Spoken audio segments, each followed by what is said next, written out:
আসসালামু আলাইকুম সুপ্রিয় দর্শক শ্রোতা বন্ধুরা, আপনারা যে যেখান থেকে আমাদের এই ভিডিওটি দেখছেন সকলকে আন্তরিক শুভেচ্ছা জানিয়ে শুরু করছি আমাদের আজকের এই ভিডিও প্রোগ্রামটি। দেখতে পাচ্ছেন ক্যামেরার সামনে নিয়ে এসেছি এক পর্দাসীন রূপবতী আপুকে, তার কথাগুলো আপনাদের সামনে তুলে ধরবো। চলুন শুনে আসা যাক এই গুণবতী, রূপবতী, মিষ্টি, মায়াবতী আপুটি কি বলতে চান ক্যামেরার সামনে।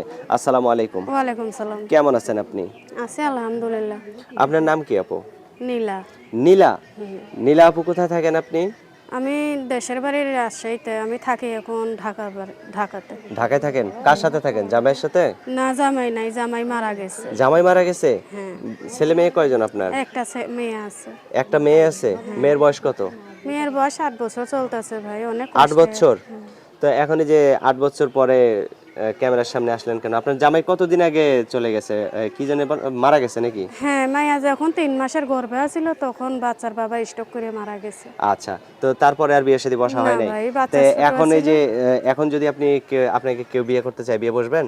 যদি ভালো মনের মতন মানুষ পাই ইনশাআল্লাহ বিয়ে শাদী তো করতেই তো চাই। এখন যদি বিয়ে বসেন তাহলে আপনার মেয়ে বলবে না যে আম্মু আমার রাইখে তুমি কেন বিয়ে বসলা?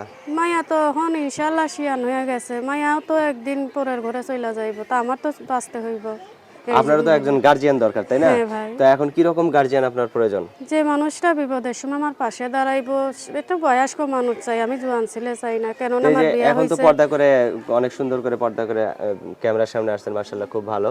কিন্তু আপনার মুখটা তো কেউ দেখতে পারলো না। এখন যদি আপনার মুখটা কেউ দেখতে চায়, কারণ আপনার যেহেতু একটা 8 বছরের মেয়ে আছে, আপনার তো সেই রকম একজন মোটামুটি একজন বয়স্ক লোক হলে আপনার সাথে মানাবে, তাই না? হ্যাঁ ঠিক। তো সেরকম লোকের যদি, সেই লোকটার যদি আবার স্ত্রী না থাকে, দেখা গেল ঘরে 2টা বাচ্চা আছে, তাদেরকে যদি আপনার সেবা যত্ন করা লাগে, ইনশাআল্লাহ সেবা যত্ন করব, অবশ্যই করব, কেন আপনার করব না, মুখটা তো আমারও কেউ তো দেখলো না। সন্তান আছে। আপনার মুখটা তো কেউ দেখলো যার না। সাথে আমার যোগাযোগ হবে, ভালো মানুষ পাইলে সে তাকে আপনার পাশে মুখটা থাকলে দেখাবেন? ইনশাআল্লাহ তারে আমার মুখ আমি দেখাবো। মাশাআল্লাহ, অনেক সুন্দর কথা বলছেন আপু। তো আপনার ফোন নাম্বার দিবেন ভিডিওতে? হ্যাঁ ভাই, আপনার কাছে দিয়ে দিছি, আপনি একটু বলে দিলে ভালো হয়। আচ্ছা আচ্ছা, ঠিক আছে, আমি বলে দেই। আমার সাথে সাথে আপনিও বলেন। 017 017 95 95 66 66 82 82 31। 31। এই নাম্বারে ফোন দিলে আপনাকে পাওয়া যাবে তো হ্যাঁ নাকি? ভাই, এই নাম্বারে ফোন দিলে আমাকে আচ্ছা, পাওয়া এই যাবে। নাম্বার তো সবসময় আপনার কাছেই থাকে হ্যাঁ, নাকি? আমার সাথেই থাকে ফোন। আচ্ছা, আর কিছু বলার আছে আপনার? আর কিছু বলার নাই ভাই, যদি ভালো মনের মতন মানুষ হয় তাহলে ইনশাআল্লাহ আমি তার সাথেই থাকবো।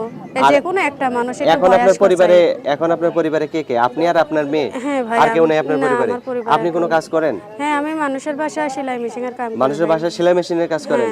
আর এখন যেখানে থাকেন সেখানে কি ভাড়া থাকেন নাকি ভাড়া থাকি ভাই। নিজস্ব জায়গা জমি কিছু নাই?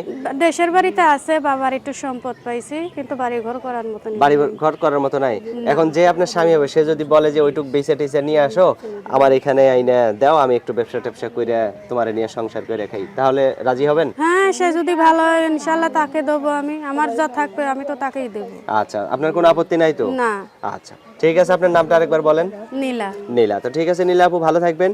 কোন একজন ভালো মানুষকে নিয়ে আপনার সারা জীবনটা কাটায় দেন, ভালো থাকবেন। প্রিয় দর্শক, আপনারা ভালো থাকবেন। আজ এ পর্যন্তই, আল্লাহ হাফেজ।